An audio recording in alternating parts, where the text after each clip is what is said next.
Hello everyone. Today I'll be presenting our lab number 4, which focuses on ECG analysis across various physiological conditions. This study explores how different states like rest, seated posture, deep breathing, and post-exercise impact cardiac activity and signal clarity. Our primary objective in this lab was to understand how physiological states influence ECG measurements. We analyzed intervals such as RR, PR, and QT, as well as the effectiveness of filtering methods to clean up noise in the data. This analysis is crucial for clinical applications where accurate cardiac data is vital for diagnosing heart conditions.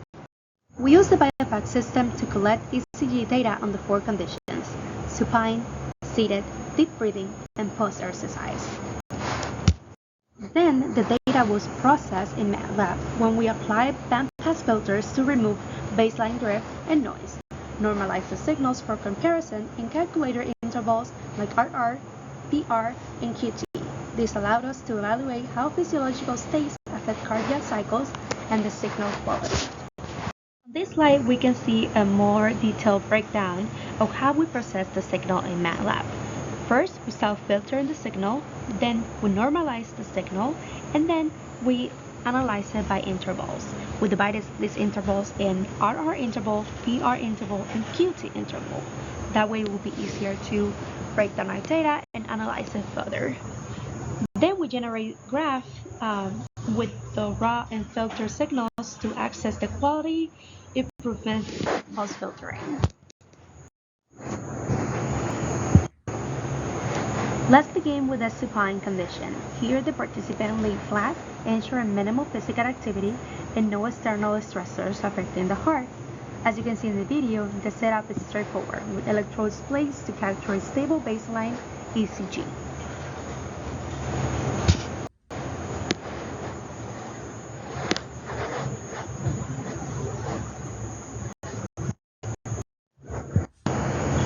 Next, we have the seated condition, where the participant was upright. This posture slightly elevated cardiac demand as the heart compensates for gravitational effects on blood flow.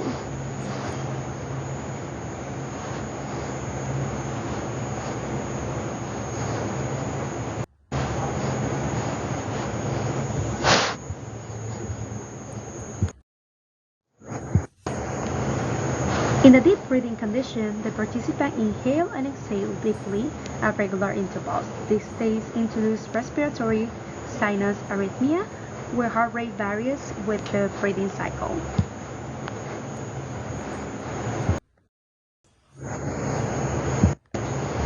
Finally, the post-exercise condition reflects the heart response to physical exertion. The participant performed light exercise. In this case, the participant jumped the rope for 10 minutes, leading to increased heart rate and potential motion artifacts in theta.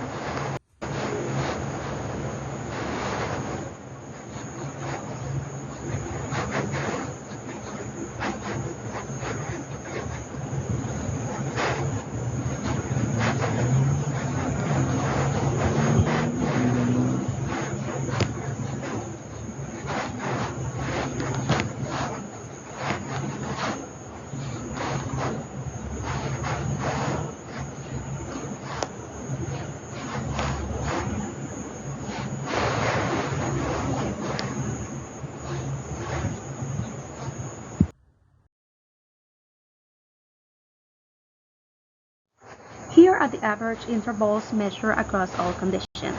As expected, the supine condition had the longest RR intervals, reflecting a slower heart rate.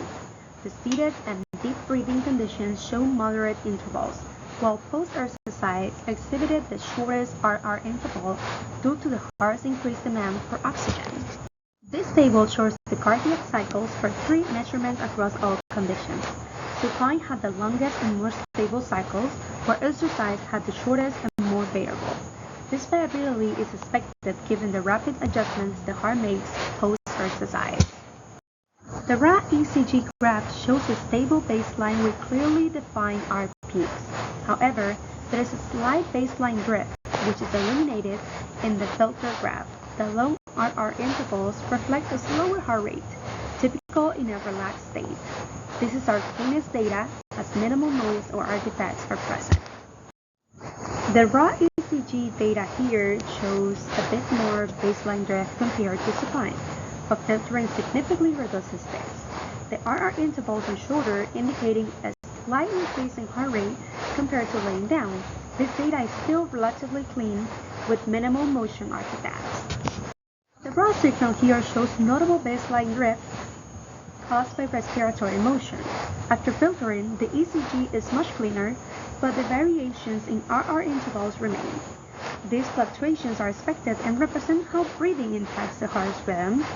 This condition highlights the dynamic interaction between the respiratory and cardiac systems.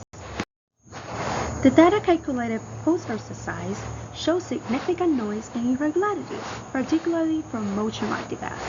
The filter graph is much cleaner but still shows shorter RR intervals due to the elevated heart rate. This condition presents the most challenge in terms of noise removal, but it effectively demonstrates how the heart adapts to increased demand. Our observations show that supine and seated conditions produce the cleanest signals, with post-exercise what's the noises. Challenges included determining arc peaks in noisy data and managing baseline drift and dead breathing. Despite these challenges, our filtering methods effectively improve signal quality. In conclusion, this lab successfully demonstrated how physiological conditions impact cardiac activity and ECG signal quality.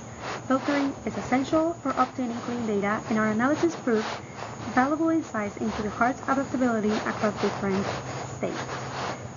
Future improvements could include automating peak detentions and exploring additional conditions.